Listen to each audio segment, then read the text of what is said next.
Mitt spørsmål går til kommunal- og distriktsministeren.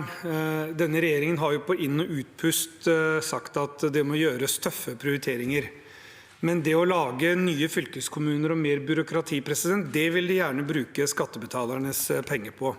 Ifølge regjeringens egne lokalpolitikere har de satt i gang prosessen med å lage nye fylkeskommuner og dele opp Ålesund, med en trygghet om at regjeringen skulle stille opp når regningen skulle betales, og at dette ikke ville gå utover tjenestetilbudet. Tidligere i år feiret finansminister Vedum oppdelingen av Ålesund med kake. Vel, nå kaken spist opp, og regningen har kommet. Og fylkeskommuner og Ålesund har meldt inn et behov på over 800 millioner kroner, mens regjeringen stiller opp med skarve 200. Ordføreren i Ålesund sier at dette føles som et svik. Og det kanskje ikke så rart når regjeringens budsjett kan sende Ålesund og Haram på ROBEK-listen som en velkomstgave til sitt nye liv.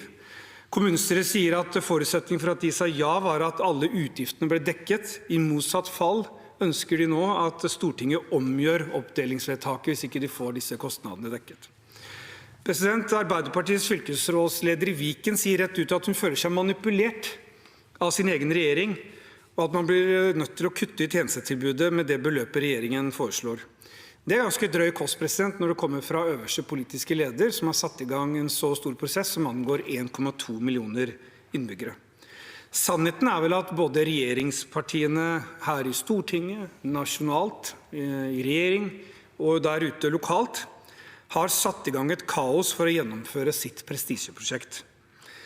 Spørsmålet til statsråden derfor at kan statsråden garantere at innbyggerne i Viken, andre fylkeskommuner som skal løses opp, og Ålesund ikke settes i en situasjon der de opplever kutt i tjenestetilbudet i forbindelse med oppdelingene? Statsråd Sigbjørn Gjelsvik.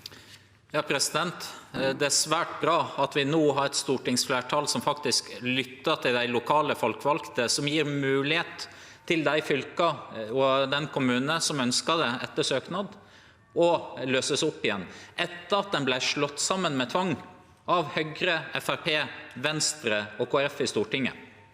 Og det koster litt penger også. Det har kostet både tid, det har kostet krefter og kostet penger å gjennomføre en prosess som har sitt startpunkt som følge av at den har gjennomført noe som de lokale folkevalgte ikke ønsker, men som Høyre på Stortinget på død og liv skulle tvinge igjennom. Vi har sørget for at en nå får mulighet til å komme tilbake igjen, få tilbake igjen Akershus, Buskerud og Østfold, få tilbake igjen Vestfold og Telemark, få tilbake igjen Finnmark og Troms i tråd med folkeviljen. Og selvsagt skal vi følge opp det som vi har sagt hele veien, at den skal dekke nødvendige kostnader i forbindelse med oppløsninger. Vi har nettopp mottatt søknader fra enkelte fylker, og fra Ålesund kommune. Vi går gjennom dem, og vi vil svare ut dem. Det som derimot ganske interessant å se, jo det alternative budsjettet som Høyre la fram i går, som har strøket samtlige bevilgninger til oppløsninger. Jeg har forståelse for at Høyre legger fram sine alternative budsjett. I opposisjon så gjorde Senterpartiet det samme også. Men selv om Senterpartiet ønsker å erstatte EØS-avtalen med en annen tilknytning til EU, så foreslår vi altså ikke å kutte alle EØS-bevilgninger i alternative budsjett. Men Høyre mener altså at fordi at de stemte mot et vedtak i Stortinget, så skal en kutte alle bevilgningene til oppløsningsprosessen. I motsetning til Senterpartiet så driver Høyre med reelle alternative budsjetter også når vi i opposisjon. Når vi har stemt imot å lage 20 nye fylkeskommuner, så vil det også være rart å legge av penger til å lage 20 nye fylkeskommuner som vi imot. Vi har den siste tiden merket oss at statsråden har et noe anstrengt forhold til faglige utredninger og rapporter. Nå viser han også et like anstrengt forhold til demokratiske fattede vedtak i Stortinget. Men la nå det ligge. I den faglige rapporten så ble det faktisk sagt svart på hvitt fra fagfolk at disse oppdelingskostnadene ville for eksempel i Viken være opp mot 0,5 milliard kroner, sette viktig kompetanse og utvikling på vent. Allikevel har statsråden funnet opp sitt eget tall på 200 millioner, sett bort fra de faglige utredningene, og mener at det burde holde. Mener statsråden at det er økonomisk forsvarlig å presentere statsbudsjett der man åpenbart legger frem tall som ikke holder i virkeligheten? Statsråd Gjelsvik. Ja, Regjeringen følger altså opp de vedtak som et flertall i denne salen har gjort her, i forhold til at Akershus, Buskerud og Østfold skal bli egne fylke igjen, Vestfold og Telemark, Troms og Finnmark, og at Haram skal bli egen kommune igjen. Men det gjør altså ikke Høyre i sitt alternative budsjett. De tar ikke utgangspunkt i de vedtak som Stortinget har fattet, og som tross alt skal gjennomføres. Til den faglige rapporten som blir vist til, som Viken presenterte, ja, altså den er det de folkevalgte Viken som har lagt til grunn for sitt arbeid. Og der også de folkevalgte Viken har sendt en søknad i første omgang om oppløsning, som de har fått innvilget, og dernest en søkning om dekning av kostnader. Og der søknaden fra Viken ikke er de kroner og øre som blir vist fra representanten i det spørsmålet her.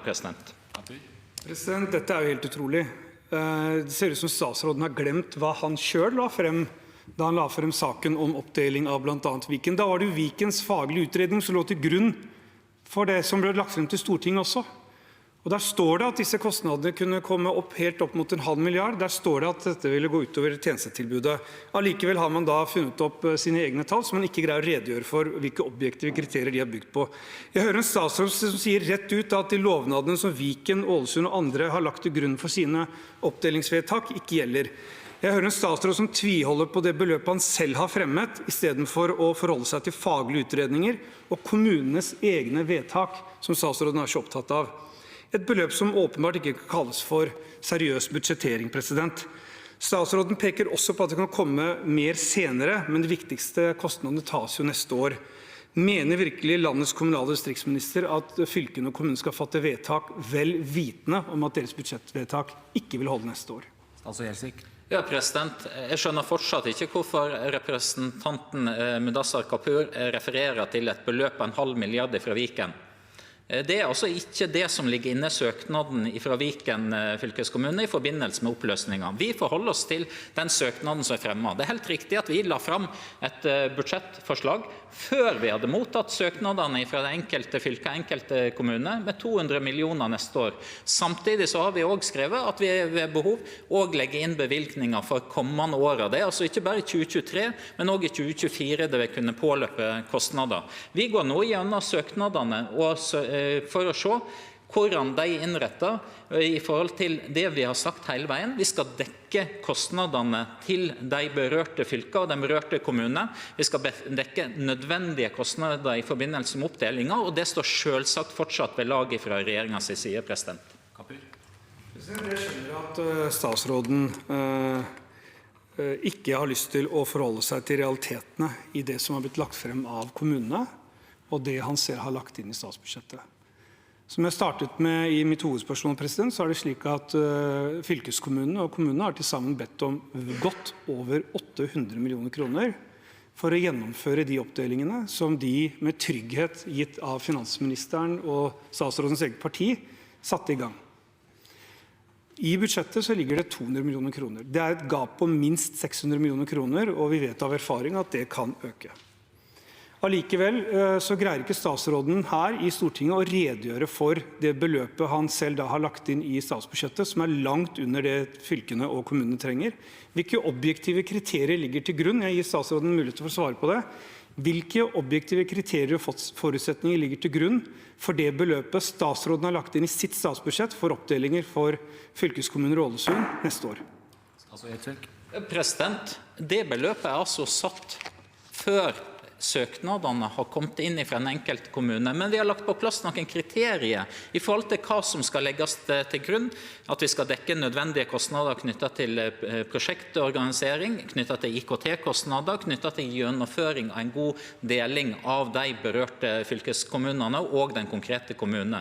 Det skal vi følge opp når vi behandler søknadene. Og jeg behandler altså ikke enkeltsøknader i forbindelse med deling over bordet her, men det kan være nyttig for representanten Kapur for første å gå inn og se at de beløpene som ble søkt om, er altså noe annet enn det som han refererer til her som et faglig grunnlag.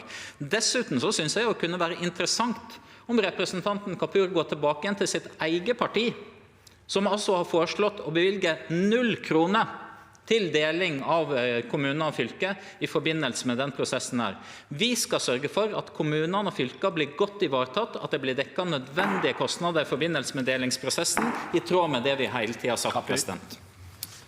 Jeg konstaterer at statsråden nå i det minste innrømmer at han har laget et budsjett hvor det er lagt inn et tall som ikke er fundert eller basert på faglige, objektive kriterier for det som ligger foran. Så han innrømmer at han har lagt inn dette uten å ha fått inn søknaden, og det er jo en grei sak.